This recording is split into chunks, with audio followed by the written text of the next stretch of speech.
We may liken hell and heaven or goodness, I mean positive energy, to energies. In the universe, all matter, all things are created by energy. And we call that the creative force, or we might call it the creator, because the energy has been scattered in different directions.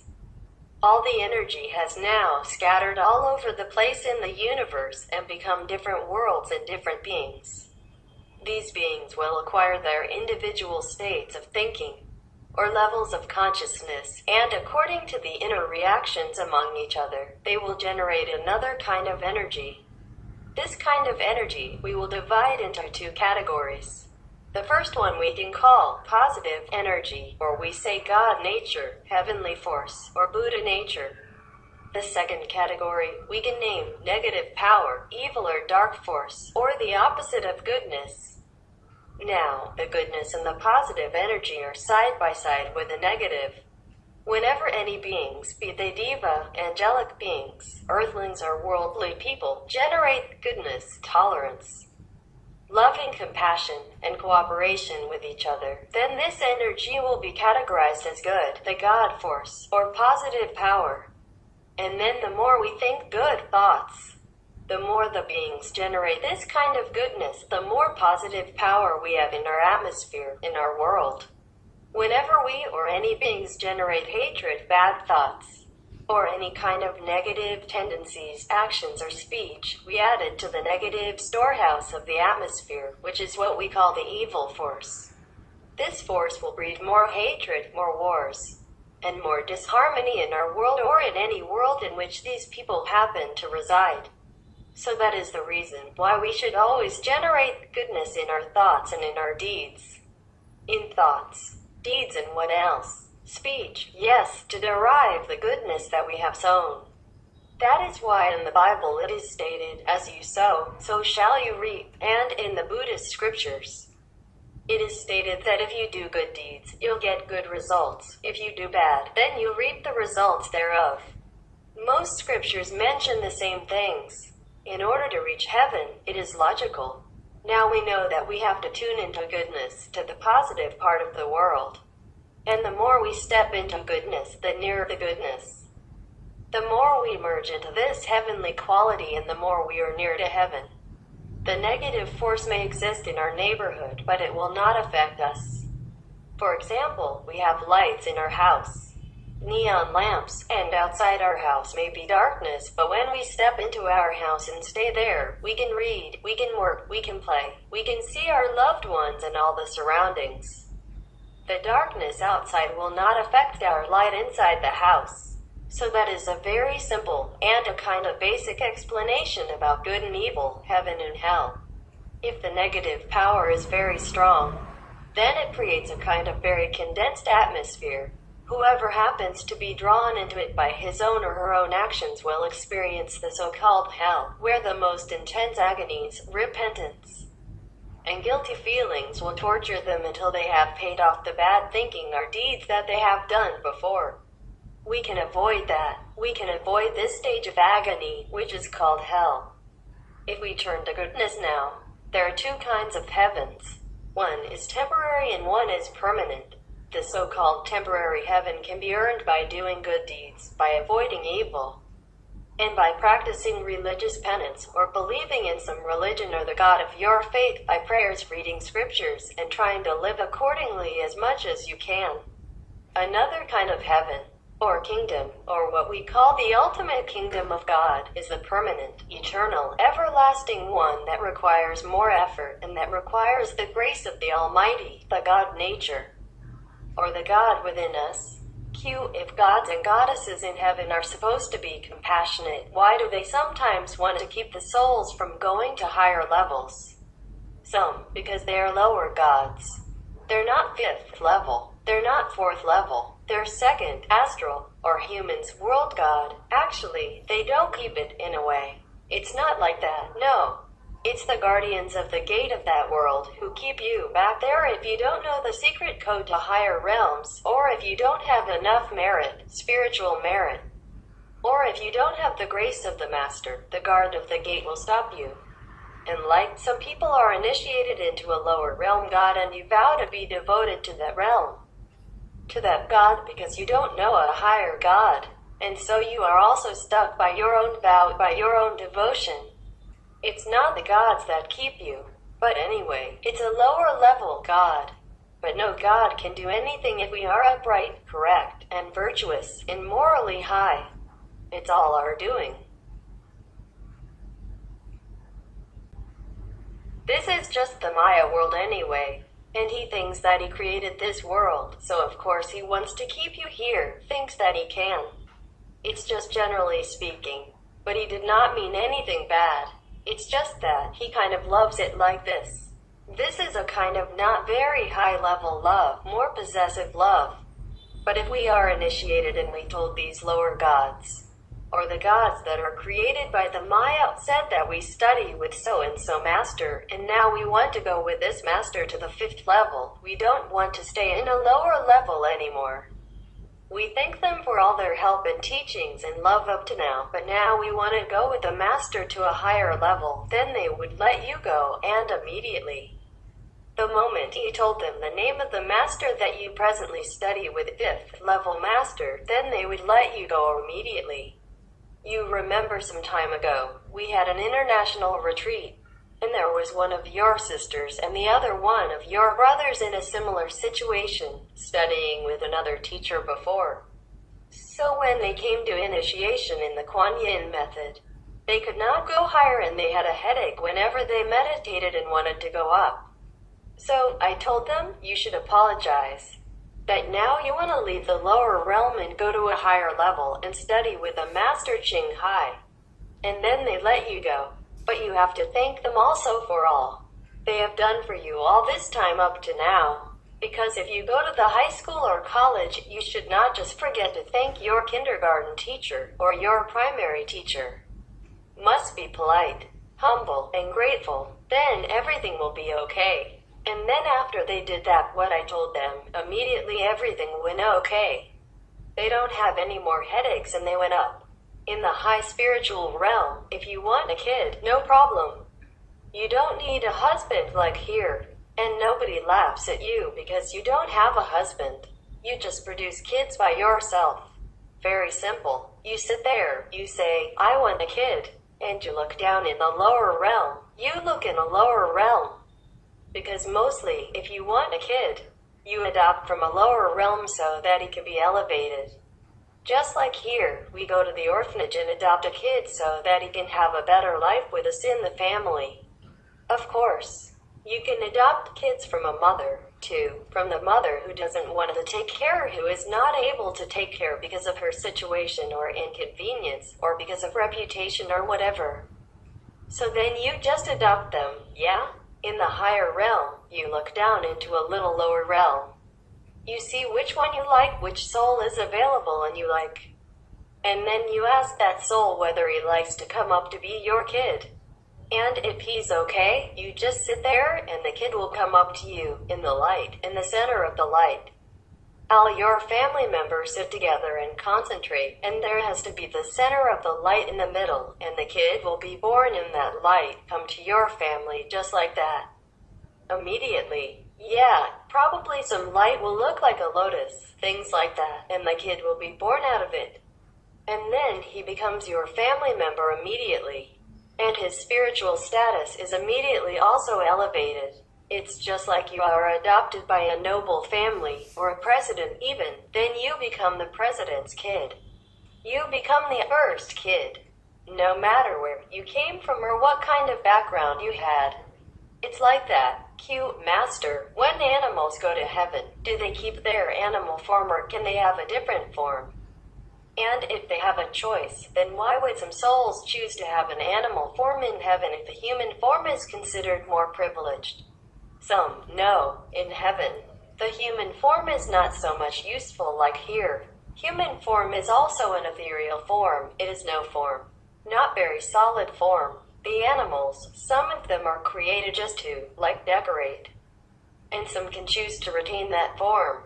They can change their form anytime they want. It depends on what heaven they are in. They can choose it. They can choose to be today human. Look like a human, tomorrow look like an animal. They amuse themselves in all different kinds of things. D. If there were male and females in the 5 spiritual realms, and what would be the reason? Because aren't souls supposed to be genderless? Some, in the low heavens, yes, in the higher heavens, no difference between male and female. But they might choose to appear like that if they want to, but there is no lower desire between male and female. In astral level still have gender, but they don't have what we call, sex, from this planet. They have just love, maybe desire to be near each other to do things together, but not so very physical like on this planet. Q. Do people in heaven have different ethnicity for diversity? And if so, are their ethnicity similar to those on Earth? Some, if they choose to manifest themselves in different skin colors. They do it for fun, but nobody discriminates. And in higher heavens, there's no form, no color of skin. There's just light surrounding the body, the ethereal body. Q. So beings over there, they just choose whatever ethnicity, appearance, and gender they want to look like. Some, yes, if they want to. They do anything they want, just as a matter of seconds as they thought, so they will be. Q. Is it true that heavenly beings have different jobs in heaven, and do most jobs revolve around uplifting the beings in lower levels? Some, they have jobs, they have creativity. They do what they like. And if they choose to help other lower beings, then they can do that. Or if they don't choose to, then also they don't have to do it. It depends on what heaven as well. So is it the higher levels where beings are more concerned or less concerned about helping those in lower levels? From the 5th level to maybe 3rd, 2nd, or astral. Then some beings are concerned to help humans, or because they still have affinity with humans. But above 5th level, they are not really concerned too much. Q. They are more concerned with, I guess, the regulation of the universe or that sort of job? Some, it's just different, completely different than here. Completely different than what our concept is about what good, what bad is. And what we should do and what we should not do. They have other things, they just enjoy themselves. They don't hear us. They don't hear you suffering here. That's why Master has to come down. That's why Master has to be in all different levels and connected with all beings in order to know what their sufferings are. If the Master just stays at one level, or just above the 6th level or above 7th, 8th, 10th, 9th, then the Master also don't hear anything, don't see anything. No connection with the suffering down here. Do you know anybody that, physically, you really know and see them suffering in hell? Do you? No, Master, no. Okay, you see. Same like that, because you are not connected down there in hell. The same with the people above the 6th level. They have nothing to do with this anymore. Q. What about the heavenly Dharma guards? If heaven is peaceful, why are they needed? Some. It depends on what heaven. Or maybe it's just a job to keep other lower level beings from going up there. Q. Is the purpose of heavenly food and water, like heavenly nectar, just for fun, or is it something heavenly beings can consume to gain merit? Some, no, only low-level heavens need an even astral food. Higher heavens, they need nothing. They're self-contained, self-sufficient. They don't need anything. They don't even think of food. There is no such thing as food in their minds, or in their beings, or in their souls. Nothing. No need. Q. And the astral beings who eat food, is it to sustain themselves? Some, yeah, some don't. Just like in this world, some people are breatharian. Some people are consuming food. Some people take fruits only. Some people just drink only. Depends on their destiny and also their choice, also their karmic background. On the 3rd level, the 4th level, the 5th level, no food, no drink necessary. Q. Within the 5 realms and even up to the 9th realm, does an individual soul exist forever once it's created? Or are there ways for a soul to exist as an individual? Some, within the 5 realms and even up to the 9th realm. Yes, exist also as individuals but as a whole at the same time. Oneness in individuals. Q. But they exist forever, Master, once they are created? Some, once they're on the fifth level, they exist forever. If in lower realms, maybe not. Or maybe exist but suffering, and sometimes feeling like annihilated or trapped. Only fifth level, at least fourth level, fifth level, then you're completely free. Q, how do they get destroyed? Some. Not destroyed, just inhibited, or maybe destroyed if too coarse. Burned by the cosmic fire, or sucked into a black hole, and forever stay there, called Captain Hell, forever. In the Buddhist tradition, there is a name called eternal hell, that means eternal hell. Only people with an extremely sinful life and wicked heart will go there. Mostly in hell, there is a limit of time and there will be redemption. Q, are new individual souls ever formed or ever created? Some, yes, some. Q, so do newly created souls always have to start off in like a primitive form and slowly develop into a more complete form? Some, no, it depends on where they are created and who created them. If a lower level God created them, yes, maybe, but if a higher level God created them, then no, and new souls are created only when really necessary. We have enough souls already. All over the universe. Q, are there a lot of physical universes? Some, yes, a lot. But I would sum it up like an entire universe. One, but like section-wise. That's all, only one. Q, and does this big one universe also go through cycles of birth and destruction, or will they always exist? Some, they go through birth and destruction. It depends on what level they are. Q, and has our universe ever been destroyed before? This one? Yes, Master, yes. May we know how and why our universe was destroyed? Some, when it's not good enough to exist anymore, then make a new one. Just like a house, when it's too much ruin and damaged, then they pull it down and use the soil, the land to build a new one. And whatever the bricks there, they recycle and make cement out of it and to build the new house. Or just use new materials to build the new house. Q, how about the spiritual universe? Does it also go through a cycle? Some, no. In the higher spiritual universe, no. They exist forever. Q, since God created the universe, is there a point in time when all physical and spiritual worlds return to God and nothing exists anymore? Some, no.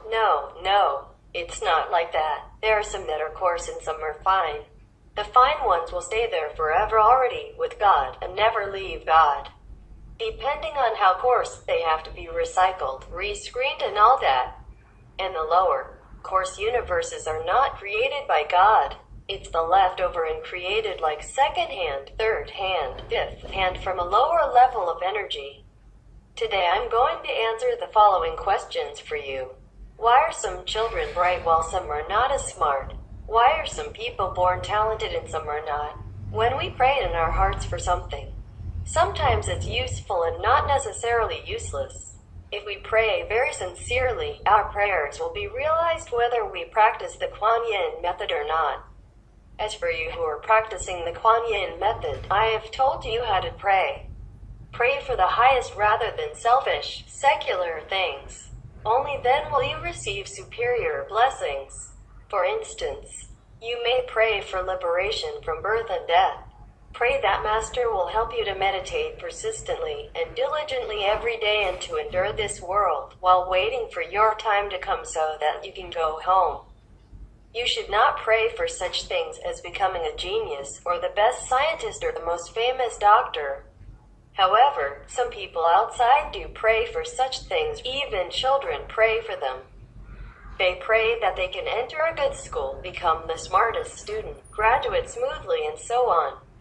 So some higher beings, perhaps teachers or angels from the astral worlds, come to these children when they're sleeping and silently take their souls to schools in heaven to learn music, science, or literature in their world. Then the children return superb and excellent, and become increasingly so as they continue to learn. If we can go up there through astral projection, we will see many schools especially for educating children from our world. Our Earth Earth is not the only planet in the universe. There are many planets similar to Earth. They have the same civilization, same lifestyles, and same thinking. The children there also study in these celestial schools. Children from many planets go there. Usually, only children who are brighter, more outstanding, and have more blessings are eligible to go up there to study these worldly things. Therefore, some children are outstanding, superb and clever, and can play beautiful music or write poems at a very young age. For example, for 10 consecutive nights, the 10-year-old child of a Type A initiate dreamt that he saw saints and bodhisattvas in heaven. He learned many things from them, and after coming back could write superb poems. This is not surprising. As for you who practice the Kuan Yin method, I also take you to heaven to learn a lot of things when you're sleeping. However, our school is different than their schools. What you learn is the great wisdom. Sometimes I also take you on tours of those places, which is why some fellow practitioners can suddenly write poems though they had never been able to do so before. Also, some have never been interested in painting, but now they can paint when they give it a try, and some have never been keen about playing music, but now they love it. Learn it very quickly and play beautiful music. For there are many things that we were once incapable of doing, but which we can now do very smoothly and even better than professionals. It's all because I take you to learn in the superior schools at night. When I take you up to heaven, you also observe their superior ways of doing things. That's why we can sometimes understand techniques immediately by observing other people at work. Even though it's not our specialty or line of work, we can still understand immediately. Sometimes even better than the professionals. Have you ever had such an experience? Yes. So, after practicing the Kuan Yin method, we find it easier to do things and understand everything we read. Some people who used to be dumb can now write poems, write articles, and speak eloquently. When reading books or scriptures, they can understand them clearly, and when observing other people at work, they can also understand immediately. Sometimes when watching someone at work, we may think, why is that person so stupid? Why is he doing it in this way? But then, I'd embarrass him if I intervened. We may think, how frustrating. He's so slow and dumb. He's wasting a lot of effort for nothing. If I were him, I would have figured it out long ago. However, sometimes the other party is a professional and won't listen to us. Thinking that he knows his trade, he's the expert and we are laypersons. Every time we engage people to work for us, they tell us, you're laypeople. You can't understand. Then I say, okay, never mind, we can take our time to study it. There are matters in which I had initially not wanted to intervene.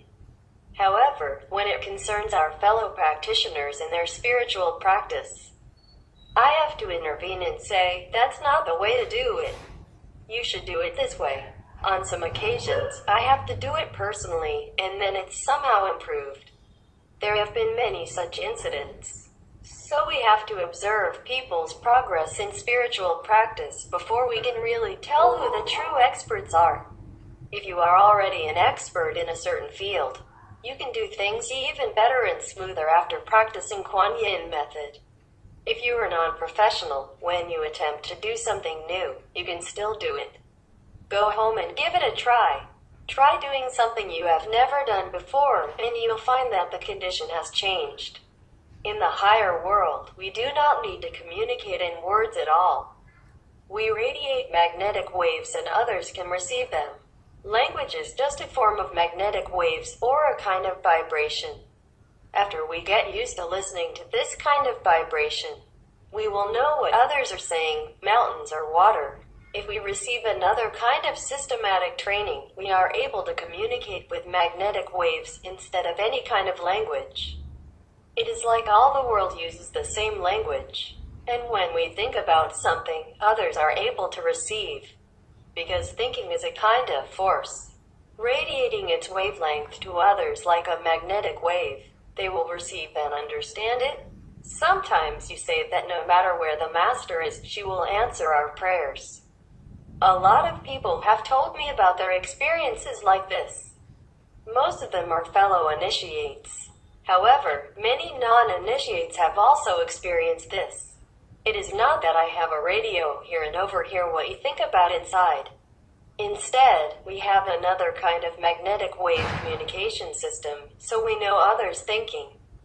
We do not need to record it in the worldly language. We understand what long and short magnetic waves mean, the speed used for the emergency wave, and the meaning of slow and gentle waves. An enlightened master knows the meaning of the varied waveforms radiated from the suffering beings and responds with messages to help them or tell them what to do. In this situation, we say that this enlightened master saves the suffering beings, or they received messages from within and escaped the disaster. Because the enlightened master and the suffering beings are one within.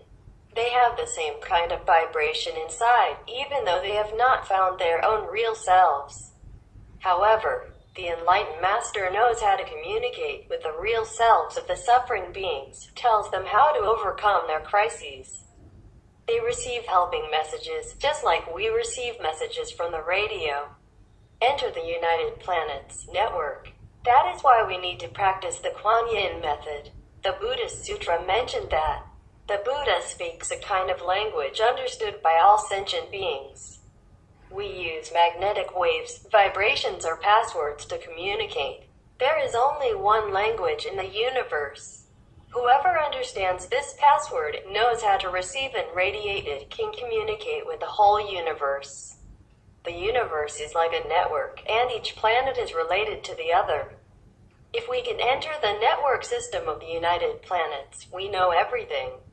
We will be saved if we encounter any difficulty, and our prayers will be answered. We all have radios at home, and we are able to receive messages at home, which are transmitted from the radio station. If we switch to that channel on the radio station, then we are within the broadcasting network.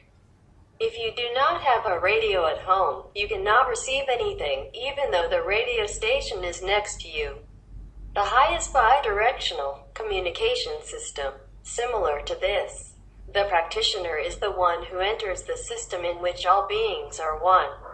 No matter where we are, the master station can receive our emergency requests, know what we are going to say. The radio and broadcasting station is unidirectional, but our system is bidirectional like the telephone. For example, you understand whatever I say, and I understand what you say, too. We are able to communicate both ways. It is the highest communication system even without any equipment. However, if we have not practiced to a high level, the communication seems to be one way. Only the master can receive your message, but you cannot receive the master's message. We may feel we receive something, however, the message seems not clear to us. Because there is some obstacles in between. Maybe we have not tuned our instrument completely. Sometimes we make a phone call or turn on the radio. We hear a lot of noises and cannot get a clear message, then we have to fix it promptly. Maybe we are far away from the radio station and blocked by mountains or barriers. Like the cordless telephone, it cannot get through in mountains. However, our communication will not be obstructed by the mountain unless we obstruct ourselves with barriers like mountains and block Master's blessing. We doubt Master, or we are not confident enough. So we think we are not worthy to be saved by the Master. We are used to thinking we have heavy karma, or we feel arrogant and would like to be on our own rather than rely on others. There are many reasons for us to be blocked in our own prejudice and put ourselves in a prison without communicating or feeling the oneness. That is why we cannot receive messages from the Master. For example, if we wear a raincoat, then we will not be affected by the rain. Q. What is heaven like? Some, you go home and read Amitabha Sutra or Vyajaguru Sutra, Amitabha Sutra, Sarangama Sutra. All these describe the heavenly condition. Q. What does one do there to keep busy? Is there time and space? Some, you'll have a lot to do. You do what you like. You do what pleases you most. And not such a kind of cheap occupation to earn your money and stuff your stomach, but real interesting and elevating things. A lot of things to learn, a lot of places to visit, a lot of people to know, a lot of new things to discover. You'll be always busy, but in pleasure, not in hectic style and not with force, but with your own will. There is time and space there, but not in the sense of our world. It's a different dimension. Every planet deserves some chance, no. Okay, cute, but we have you here, right? So the other planets. There are countless planets. They also have me there. Different forms. Cute. Then other things I was thinking about is, so we have 3 planets. 3 planets in the solar system. Venus got destroyed, and Mars, I think, according to what you taught us, is almost gone. And so what I'm trying to say is, for a planet to survive, it seems like the chance is very little. They have to listen to a wise counsel whenever they get a chance, okay? Like any master goes there and teaches them, they have to listen. There's always a chance. You see, just sometimes they don't listen. Cute, but the planet has the chance. Are the beings there? The beings and the planet together. Otherwise, maybe the planet has a chance, but the beings don't have a chance. Either the beings are being destroyed, or the planet is being destroyed, or both, depends on how grave the situation is. I told you already, life like here, very difficult to make people believe what any master comes down and tells them. So they can come and try to save them, but listen or not, it's up to them, also. Like Jesus came down and taught everybody, but not everyone listened to him. And Buddha came down, but not everyone listened to him. Doesn't matter, they will have other planets. It's just I don't like the system. I don't like the injustice, the unfair system that blames everything on humans instead. Instead of the situation, or instead of the policy here, or the system that's set up, or the program.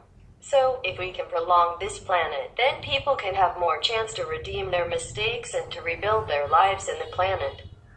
And if the planet is gone, then maybe there is a long time afterward, because just like a chance, you don't always have it. Even Olympic Games, they only do it once every 4 years, for example. And if you miss it, you have to wait. Now we're here. If all the humans can practice well, then they can keep the planet. And the next generation will continue in this virtuous and correct way of life. But if we don't do it, then have to wait some time, many thousands of years, to begin anew again, somewhere else. Or maybe some have to go to hell, for example, and stay there for many hundreds of years or thousands of years. That's very much suffering, so it's better we do it now. And not waiting for a second chance. Just like children, if they don't study well while they are in grade A, for example, then they have to stay there and have to begin again next year. Waste a whole year's time. Cute, so we have the planet. Human beings can continue, and animals and others can continue to practice.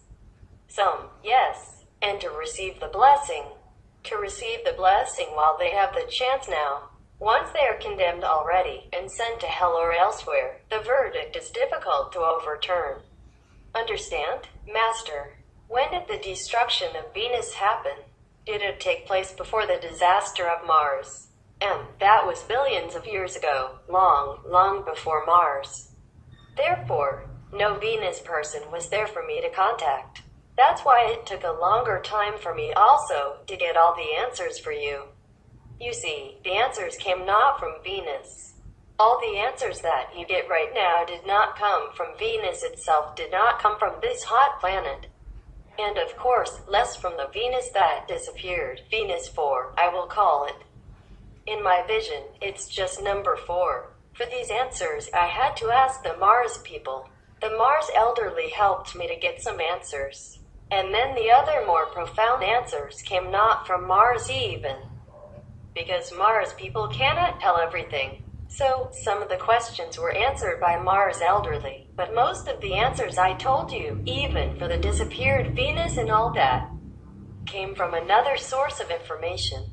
Namely, we have to thank the God of the Galaxy Record Library. He keeps all these records. Your questions seem simple and my answers also simple. But I had to meditate and search the whole universe. And I had to write down whatever I could condense or could translate into human language. I had to write down many things in the night, especially when I had question and answers. I had to tune in with the universal consciousness, the universal intelligence, or the past history to be able to find the answers.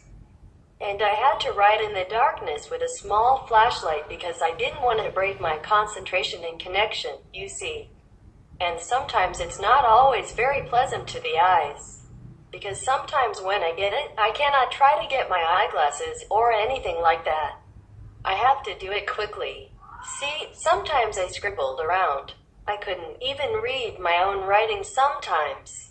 I didn't get it from my pocket. I got it from the truth revealed to me. And if I couldn't get it myself, then I asked for help. I asked, who knows about this? Who knows about that? And then the answer would come to my mind. Okay, the god of Venus or the god of Mars or the elderly of Mars. This information didn't come from the Akashic Record Library. It is from the Galaxy Historical Record Library. I'd never heard of this library before. I knew about the Akashic Record Library, but that was a common thing. Every spiritual traveler knows that. But I never knew of this.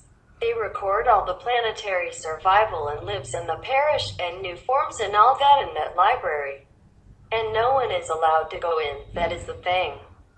It's only for the Council of the Galaxy to refer to study, or just to keep. Only they can go in there to discuss the future and how to help or how to not help, how to intervene or not intervene. It's not for any mortal, not even any spiritual master can go in there to read anything in that library at all. Because the God who is in charge of the Galaxy Historical Record was kind. He just let me know the information.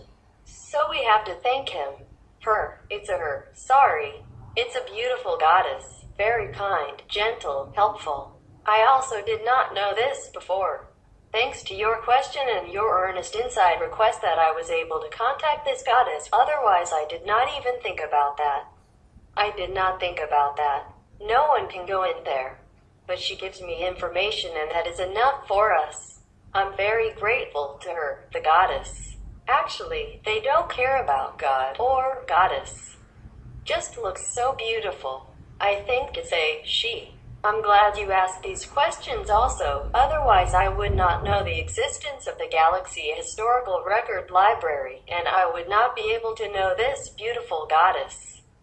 She is so beautiful. She is so soft, tender, so scholarly, meaning very well versed in literature and very graceful, very beautiful.